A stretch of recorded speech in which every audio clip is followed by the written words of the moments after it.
The US has intervened in a number of civil wars across the world over the past century, but few have been as controversial or consequential as their involvement in Somalia during the 1990s. So here's why US troops went to war in Somalia. So back in the early 1990s, Somalia was going through what is known as the Somali Civil War, which was fought between various clan-based factions in the country. And at this point, it's important to mention that Somalia had never really recovered since Italian and British colonial powers left the country in 1960. Sure, they were briefly united under a central government from 1960 to 1969, but then there was a military coup followed by another coup. The country split into North and South, and a bunch of different rebel groups sprung up in the 80s. And eventually, it all just kind of devolved into this massive civil war where everybody was fighting everybody else. Now, while the vast majority of Somalis are Muslim, it wasn't religion per se that was causing most of these conflicts. It was more so ethnic and clan rivalries.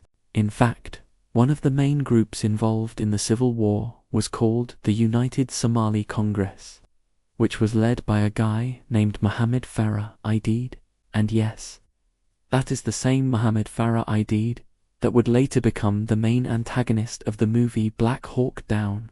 But anyway, as the Somali Civil War dragged on throughout the late 1980s and early 90s, the fighting became more and more intense, and eventually hundreds of thousands of people started fleeing the country as refugees.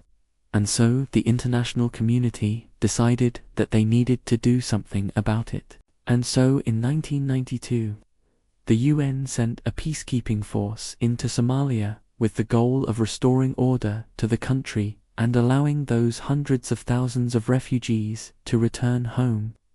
Now, while the UN is the entity that technically sent the peacekeepers into Somalia, the US was by far the largest contributor to this peacekeeping force, providing nearly 40,000 troops out of the total 80,000.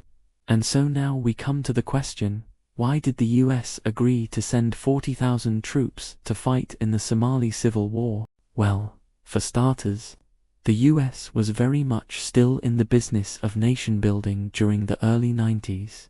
I mean, the Soviet Union had fallen just a few years prior, and the US was eager to get involved in other countries and spread democracy around.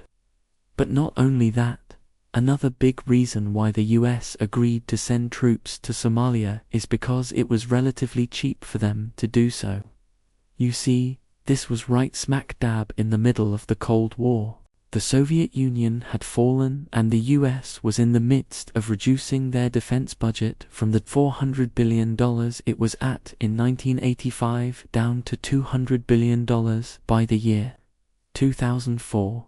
And so they wanted to find some cheaper way to maintain their military and intervene in other conflicts around the world. And boy, did they ever find a cost-effective solution in Somalia. In fact, according to a report by the Congressional Research Service, for every 1,000 troops deployed to Somalia, it cost the US government $13 million, which was half the price of the average cost for every 1,000 troops in Bosnia. And so with such a low price tag, it made sending 40,000 troops to Somalia seem like a pretty good deal. However, once American troops arrived in Somalia, it quickly became apparent that the situation was a lot more complicated than anyone had anticipated.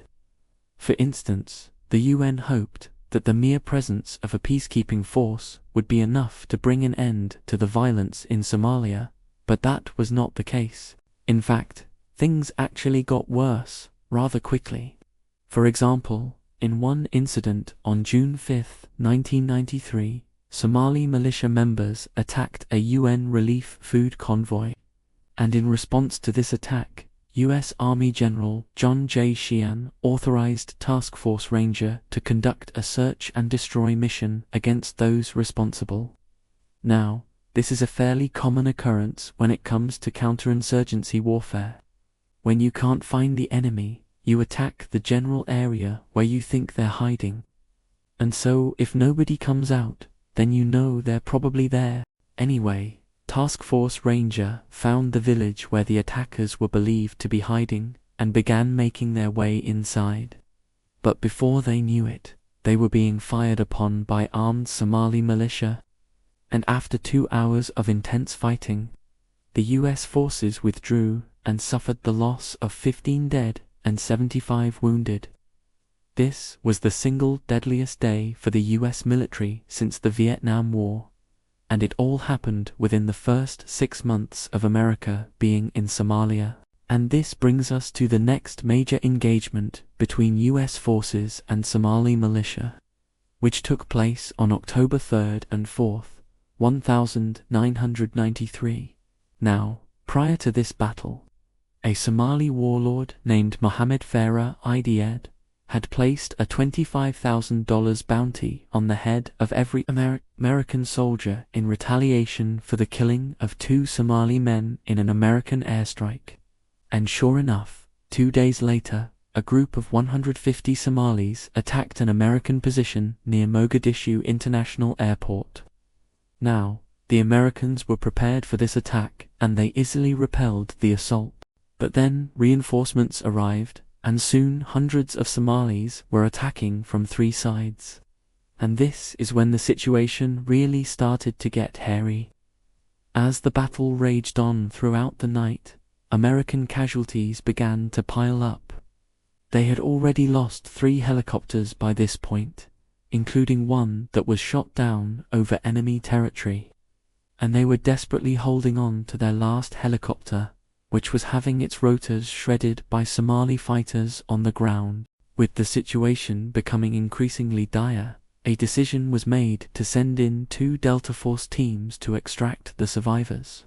But, unfortunately, one of these Delta Force helicopters was also shot down, and so now they needed to send in a second rescue helicopter to save the survivors of the second helicopter.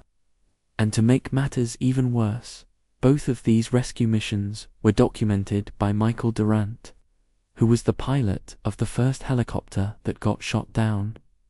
He survived and became a prisoner of war, but he spent the entire time documenting the battles that ensued afterwards. By the end of it all, 18 US soldiers were dead and 73 wounded, including 13 from friendly fire. And to top it all off, none of the objectives for the battle were accomplished. In fact, the US was forced to withdraw from the airport altogether. And so this begs the question, how could something like this happen? How could the US military be so unprepared for what ended up happening in Mogadishu? Well, the answer to this question largely lies in the concept of fighting a counterinsurgency war. You see, one of the biggest problems that US forces faced in Somalia was that they were in effect fighting a war without a real enemy. That may sound confusing, but let me explain. Most militaries around the world are built to fight conventionally. That means they're built to identify, locate, and destroy enemy combat formations. It's all about logistics. If you know where the enemy is, then you can surround them and destroy them. But that's not how insurgent forces operate. They blend in with the local population and they utilize guerrilla tactics, hit and run, sabotage, etc. In other words, the enemy is either invisible or dispersed into the civilian population. And so you can't just go around killing everybody. Not only that, but in counterinsurgency warfare, you don't necessarily want to kill the enemy. That would only make them more popular in the eyes of the locals. Instead, you want to win the hearts and minds of the population by helping them out, winning them over to your side.